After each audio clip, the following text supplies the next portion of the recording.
السلام عليكم ورحمة الله.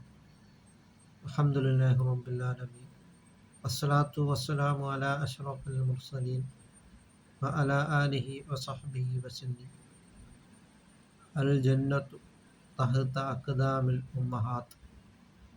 സ്വർഗം മാതാപിതാക്കളുടെ കാലിന് മീതെയാണ് എന്ന്.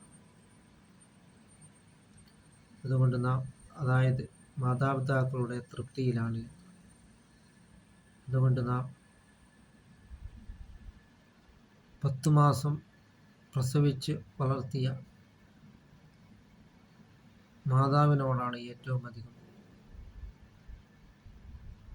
കാരുണ്യം ഒരു മനുഷ്യൻ കാണിക്കേണ്ടത്.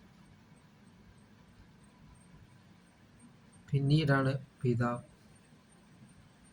അങ്ങനെ നാം മാതാപിതാ ഗുരു ദൈവം എന്നിങ്ങനെയാണ്. അങ്ങനെ നാം മാതാപിതാക്കളോട് നല്ല രീതിയിൽ നാം പെരുമാറുകയും ചെയ്യുക. അങ്ങനെ നാം അള്ളാഹുവിൻ്റെ പ്രീതിയിലായിട്ട് നാം ജീവിക്കുവാനും നാം ശ്രമിക്കുകയും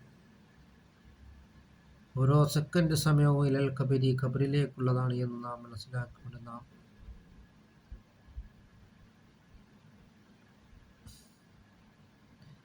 ധാരാളം സൽക്കർമ്മങ്ങളും ഇബാദത്തുകൾ കൊണ്ട് നാം മുന്നേറുകയും ചെയ്യുക.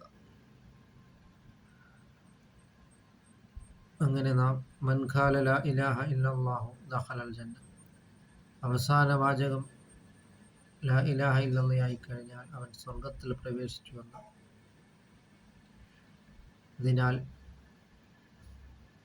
വല്ലാക്കിബത്തുലിൽ മുത്തഖീൻ, അന്തിമ വിജയം അള്ളാഹുവിനെ സൂക്ഷിച്ച് ജീവിക്കുന്നവർക്കുള്ളതാണ്, മുത്തഖീങ്ങൾക്കുള്ളതാണ്. അങ്ങനെ നാം അള്ളാഹുവിൻ്റെ പ്രീതിയിലായിട്ട് നാം ജീവിക്കുവാനും തഖ്വല്ലാഹി മദാറു കുല്ലി സആദത്തി, അള്ളാഹുവിനെ സൂക്ഷിച്ച് ജീവിക്കുക എന്നുള്ളത് എല്ലാ വിജയത്തിൻ്റെയും അടിസ്ഥാനമാണ് എന്നാണ് മഹാനായ സൈനുദ്ദീൻ മഖ്ദൂം റളിയല്ലാഹു തആല അൻഹു പറഞ്ഞിട്ട്.